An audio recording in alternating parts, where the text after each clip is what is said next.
नमस्ते दोस्तों, आप सभी का स्वागत है हमारे इस कार्यक्रम में। दोस्तों, आए दिन खबर आ रही है कि कोई ना कोई दल सरकार से जातिगत जनगणना की मांग कर रहा है। जातिगत जनगणना हमारे देश में साल 1931 में अंग्रेजों द्वारा की गई थी।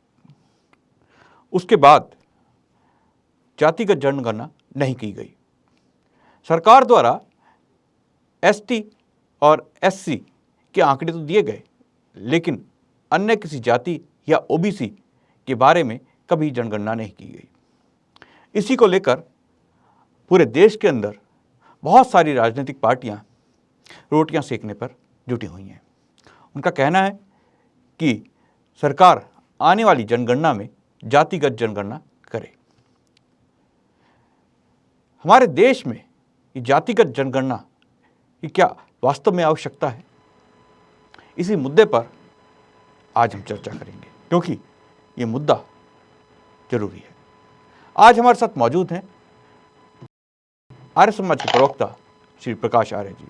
आपका बहुत बहुत स्वागत है प्रकाश जी। प्रकाश जी, आज हर दूसरे दिन कोई ना कोई सरकार, चाहे वो राज्य सरकार है या वो कोई विपक्षी दल है, वो सरकार से मांग कर रही है, केंद्र सरकार से, कि जातिगत जनगणना कराई जाए। हाल ही के सरकार के बयानों के अनुसार जो होने वाली जनगणना है वो जातिगत रूप से नहीं की जाएगी। अब सवाल ये उठता है कि क्या जातिगत जनगणना हमारे देश में वास्तव में होनी चाहिए या नहीं? अमित जी, आपका धन्यवाद कि एक इस ज्वलंत समस्या के ऊपर आपने चर्चा करने का यह समय चुना और मुझे आमंत्रित किया। जातिगत जनगणना से जो आंकड़े सामने आएंगे, उससे जो राजनीतिक दल हैं उनको और सक्रियता प्राप्त होगी। वे उस आंकड़ों के अनुसार ही अपने नुमाइंदों को, ऐसे लोगों को जो उस जाति से विशेष संबंधित है, उनको आगे लाने का प्रयास करेंगे। भले ही वो योग्य हैं अथवा नहीं है, किंतु उनका एकमात्र लक्ष्य केवल यह रहेगा कि इस जातिवाद के संगठन को अपनी ओर किसी प्रकार से आकर्षित करके और अपने नुमाइंदों को जिताना। ये जातिवाद का मुद्दा इतना भयंकर है कि इसने समाज को छिन्न भिन्न कर दिया। जातिवाद ने विशेष करके देश और सनातन धर्म को क्षति पहुंचाई है। और इससे थोड़ा सा और आगे चलें तो जातिवाद का ही एक और बड़ा रूप बन गया सांप्रदायिकता। इसने पूरे विश्व को छिन्न भिन्न और तहस नहस कर दिया, अशांत कर दिया, असुरक्षा और अव्यवस्था फैला दी है।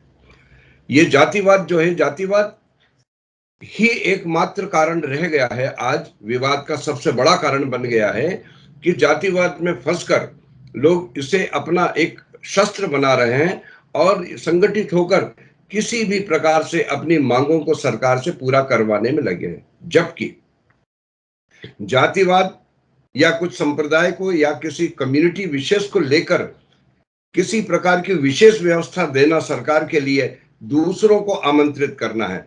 समाज एक तरफ देखता है कि भाई यदि उस समाज के व्यक्तियों को ये अधिकार मिले तो हम इससे वंचित क्यों रहें। आवश्यकता ना होते हुए भी वो सरकार से मांग करने लग जाते हैं और इस प्रकार का विवाद करते हैं। आप देख रहे हैं चल ही रहा है कि हड़तालें होंगी, रास्ता रोकेंगे और प्रदर्शन होंगे, आदि आदि अनेक प्रकार से सरकार को झुकाने का एक शस्त्र बन चुका है जातिवाद, जो सामाजिक हित में या राष्ट्र के हित में किसी भी प्रकार से उचित नहीं है। मैं बताना चाहूँगा कि सन 1990 में तत्कालीन प्रधानमंत्री विश्वनाथ प्रताप सिंह की सरकार ने मंडल आयोग की कुछ सिफारिशों को लागू किया था। इस सिफारिश के तहत पिछड़ा वर्ग के उम्मीदवारों को सरकारी नौकरियों में के सभी स्तर पर 27% आरक्षण देने की बात की गई थी। इस आरक्षण के बाद हम देखते हैं कि ये जो मंडल आयोग की जो कमीशन की रिपोर्ट थी, पूरे देश के अंदर बवाल हुआ। बहुत सारे जो उस समय के युवा थे उन्होंने आत्मदाह किया या दंगे हुए और पूरा का पूरा उत्तर भारत एक तरह से जल उठा था और राजनीति की एकदम दिशा बदल गई। लोगों का कहना है, जानकार जो हैं इस मामले के, उनका कहना है कि मंडल कमीशन के जो आंकड़े थे उनमें भारत में ओबीसी की आबादी को 52% बताया गया था। हालांकि ये जो आंकड़े थे ये 1931 के हिसाब से थे। तो प्रकाश जी, आपसे जानना चाहेंगे, मंडल कमीशन की जो ये रिपोर्ट आई और अब जो सरकारें मांग कर रही हैं, एक तरह से मंडल कमीशन का पार्ट 2 कह सकते हैं हम। तो एक बारी देश जल चुका, दोबारा अब कहा जा रहा है कि ओबीसी के जो आंकड़े हैं वो दें, क्योंकि अभी ओबीसी के बारे में ही मांग हो रही है कि ओबीसी के की कितनी जातियां हैं उसके बारे में जानकारी दी जाए। तो आपको लगता नहीं कि एक बारी फिर देश जल उठेगा अगर इस तरह की हुई? तो ये राजनीतिक पार्टियां समझती नहीं है क्या इस चीज को? ना जी, समझते हुए भी अपने स्वार्थ के आगे वो चुप है।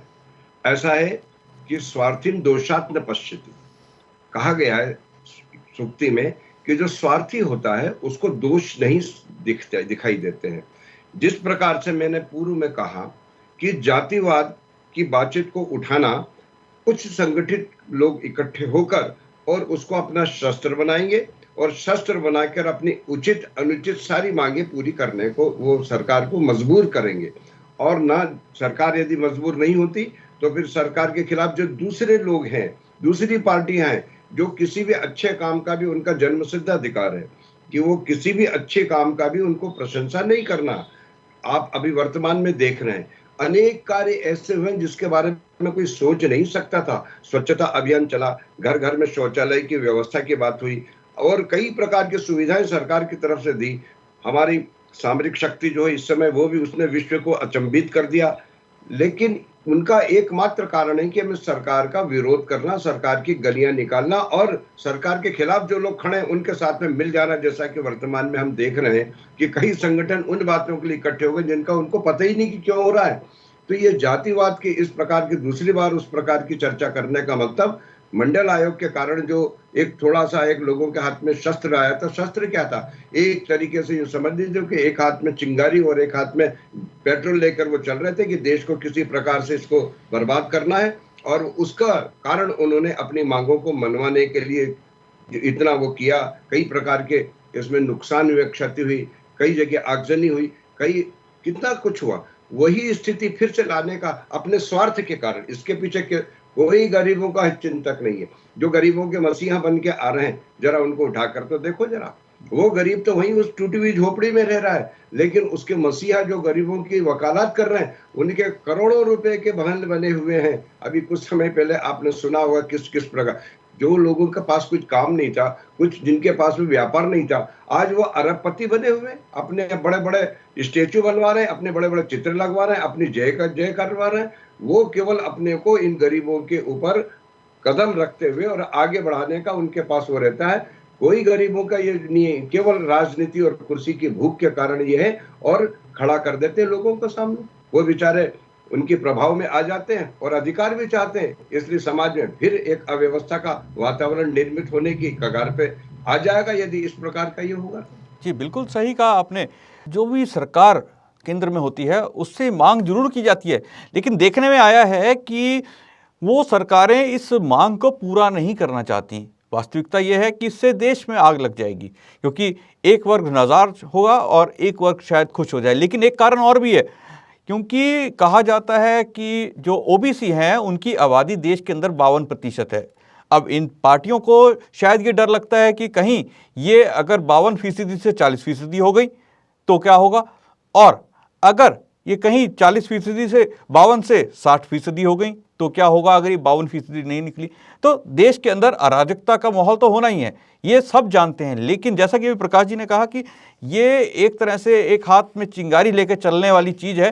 तो प्रकाश जी, आपसे जानना चाहेंगे, अगर हम आपका मत जानना चाहें कि ये जो जातिगत व्यवस्था है हमारे देश के अंदर ये चली आ रही है, इससे समाज को आपको क्या लगता है कि कितनी हानि होती है या इससे कुछ लाभ भी होता है? जैसा कि कुछ लोग, कुछ वामपंथी दल कहते हैं कि लाभ भी होता है, पता चलता है कि उनके लिए जो है सरकारें कितना प्रतिशत काम कर सकती हैं, आंकड़ों से उनके लिए प्लानिंग हो सकती है, इस तरह के दलीलें देती हैं वो। ये बड़ी हास्यास्पद बात है। भारतवर्षों को छोड़ने के पश्चात में या कुछ कम्युनिटी को बिलोंग करने वाले कुछ देशों को छोड़ने के पश्चात आप देखें कि वहां की जो उनकी तरक्की का आधार क्या जातिवाद है? क्या उनकी तरक्की का आधार वहां पर जो बना हुआ है वो जाति विशेष के कारण हुआ है? या जहां पर जातिवाद को इतना महत्व नहीं दिया जाता, तो क्या उनकी तरक्की नहीं हो रही? कई संप्रदाय इस प्रकार के जहां जातिवाद को कोई स्थान नहीं है, लेकिन क्या वो उनके कोई उन्नति नहीं हो रही? ये केवल मुहावरे बनकर रह गए हैं उन लोगों को प्रभावित करने के लिए, जिनको कि हम उकसाकर और उनका हम लाभ ले सकते हैं। वास्तव में तो ये जातिवाद शब्द आया कहां से?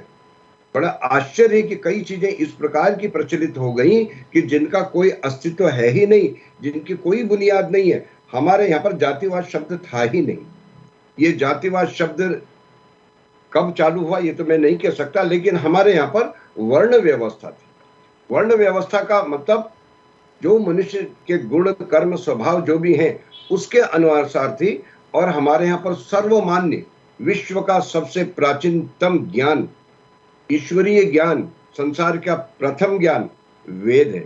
वेद में लिखा कि ऋग्वेद का एक मंत्र है, उसमें लिखा अज्येष्ठासो अकनिष्ठास एते सभ्रांतरो वावृधो शोभ गाय, कि अर्थात कोई छोटा नहीं है, कोई बड़ा नहीं है, हम सब भाई भाई हैं। इसमें कहा जाता जातिवाद आ गई।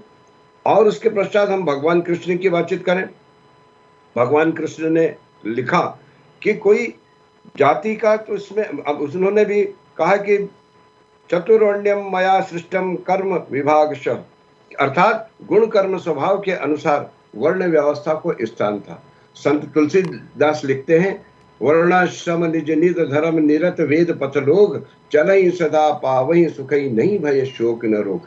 हमारे यहाँ पर जाति का तो कोई नाम ही नहीं था, हमारे यहाँ पर वर्ण व्यवस्था थी। अर्थात जो मनुष्य जिस प्रकार का कार्य करे उसको उसी प्रकार से पुकारना चाहिए। उदाहरण के लेकिन लिए इसके अंदर जो मांग करते हैं, जो दल प्रमुख रूप से जो दल जातिगत राजनीति करते हैं, वो लोग वर्ण व्यवस्था को तो मनुवादी व्यवस्था के नाम देते हैं। उनका कहना है कि मनुस्मृति के अंदर जातियों में जो दलित वर्ग है उसको दबाया गया है, और पूरे देश के अंदर जो जाति व्यवस्था है वो जिसे कह लीजिए मनुस्मृति से आई है। तो इसके बारे में आप क्या कहना चाहेंगे, क्योंकि उनका राजनीति का आधार ही वही है।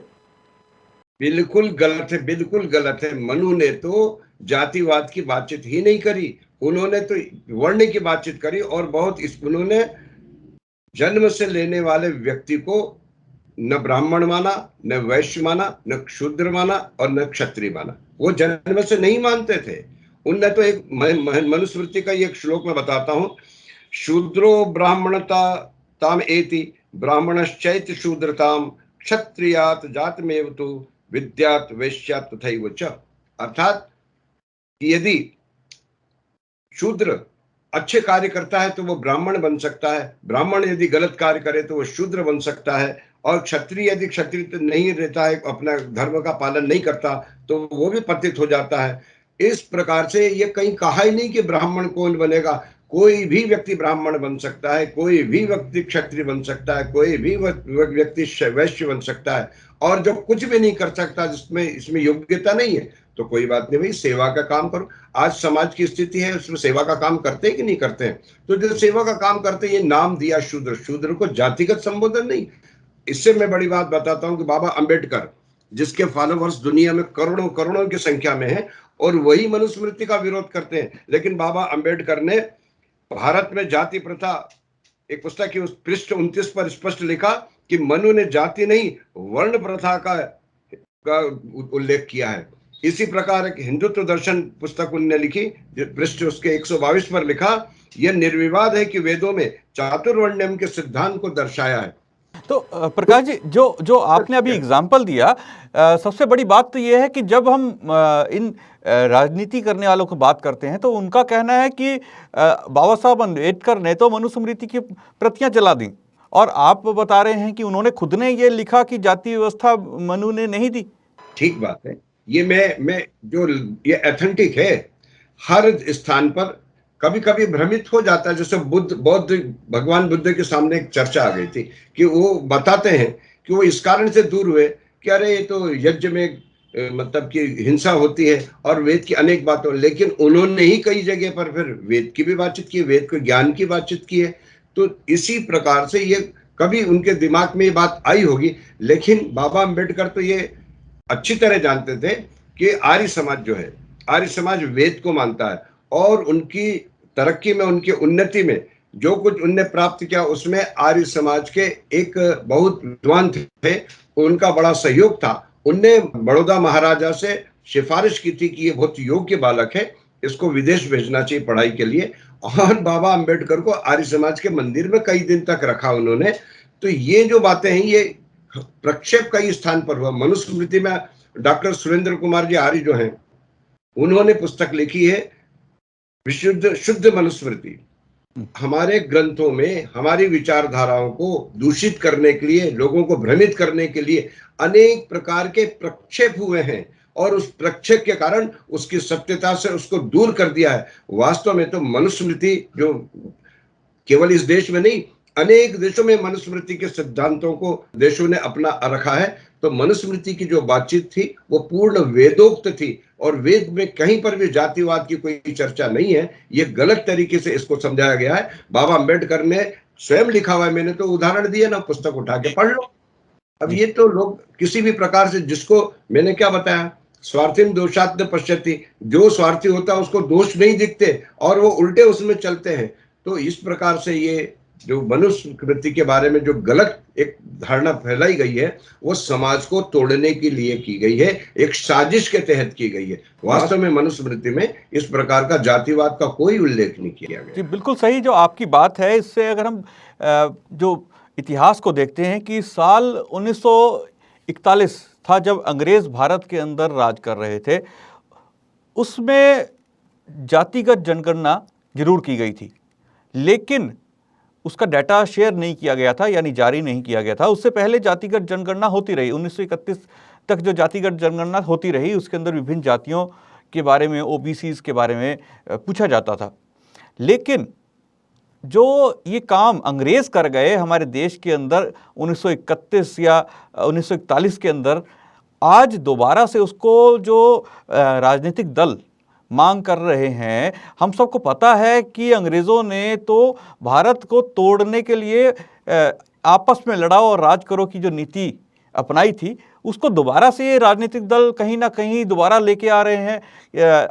बिल्कुल एकदम से जिसे कह लीजिए एक मेल खाती हुई चीज़ लग रही है कि जातियां आ जाएंगी, ओबीसीज अलग पता चल जाएंगे, और ओबीसीज के अंदर भी बहुत सारी सब जातीज भी की भी जनगणना होगी। तो इस तरह से तो ये पूरा का पूरा उलझ जाएगी पूरी जो हमारा सांस्कृतिक और सामाजिक ताना बाना है, इसके अंदर से छोटे छोटे जातियां बढ़ जाएंगी।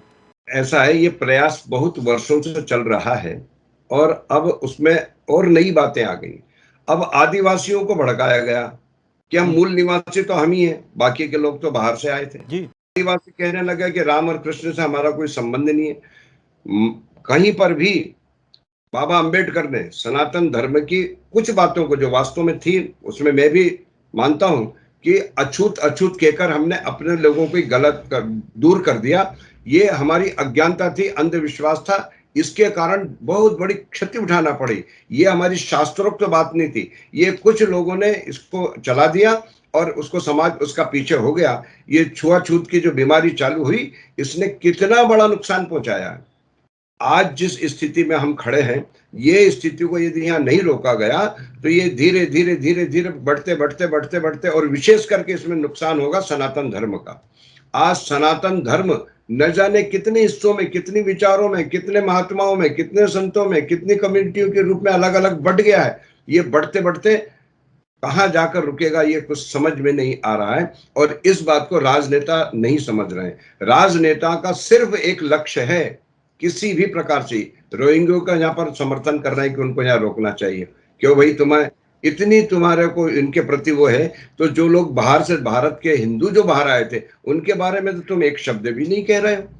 ये सिर्फ वोटों की राजनीति के कारण इस प्रकार से हो रहा है, और इसको रोकना बहुत आवश्यक है। यदि ये नहीं रुका तो समाज के टुकड़े टुकड़े होते होते होते होते ये एक विशाल समुद्र से घटकर एक पोखर के रूप में ये सनातन धर्मी रह जाएंगे। जी बिल्कुल, आपने सही कहा। और जो आपने अभी आदिवासियों की बात कही, मध्य प्रदेश या झारखंड, छत्तीसगढ़, यहाँ पर तो ये कहा जा रहा है कि जो आदिवासी हैं वो हिंदू समाज से आते ही नहीं, वो सरना उनका धर्म भी बदल दिया गया है और उनकी अलग जाति बना दी गई है। तो ये भी एक कारण है कि मांग की जा रही है सरना। और अगर हम देखते हैं कुल मिलाकर तो जो मतांतरण का जो खेल चल रहा है हमारे देश के अंदर, वो टारगेट करते हैं केवल इन जो जातियां हैं, इन जाति के लोगों को मतांतरण के लिए।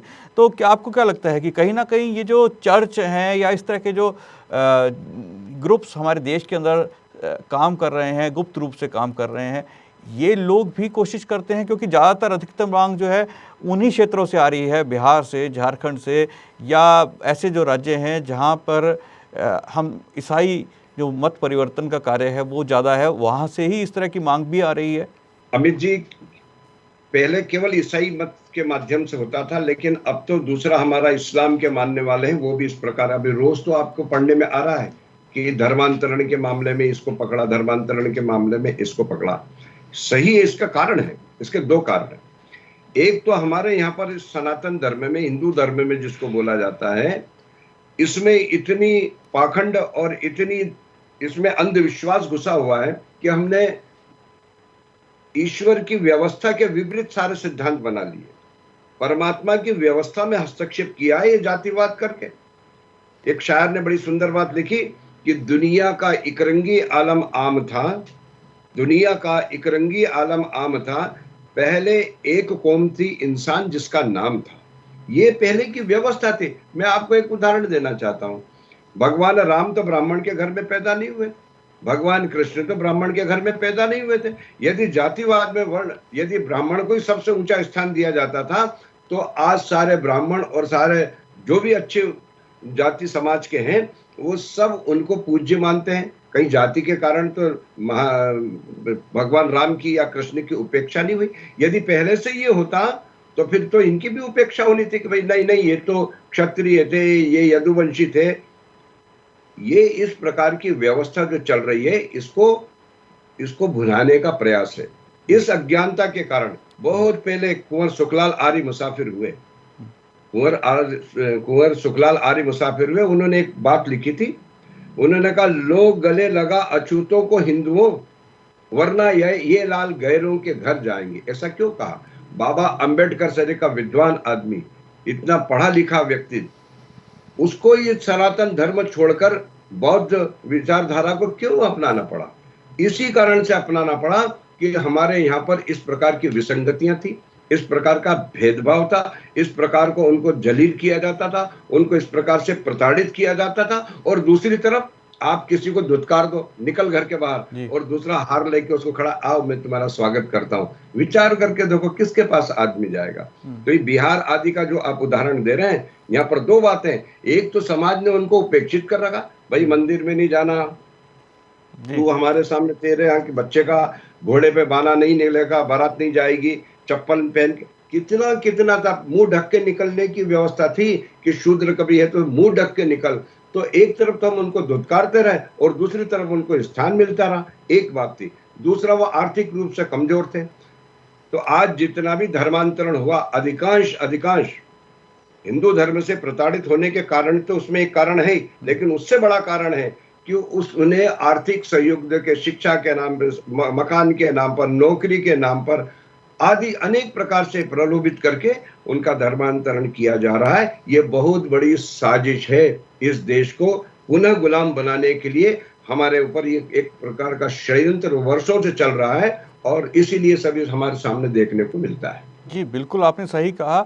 ये जो जातिगत जनगणना जो हमारे देश को छोटे छोटे वर्गों में तोड़ देगी, हमारे देश के हर जाति के लोगों को अलग अलग कर देगी, जो आज हमारे साथ बैठे हैं उनके दिमाग में ये जहर घोल देगी कि वो इस जाति के हैं या इस जाति के हैं।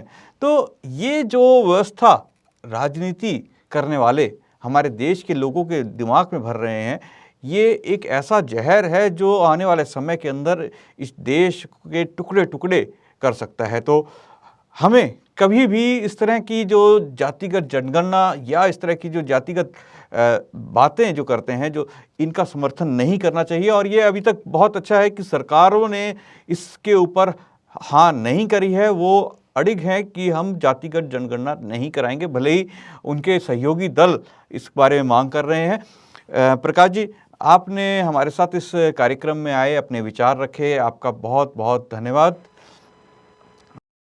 आशा करते हैं आगे भी हमारे साथ आप दर्शकों के साथ अपने विचार रखेंगे अपने उनके सामने। दोस्तों, कल फिर मुलाकात होगी एक नए विषय, एक नए मुद्दे के साथ।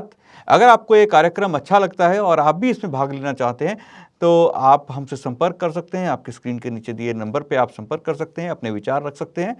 मुझे दीजिए आज्ञा, कल फिर मुलाकात होगी। नमस्ते।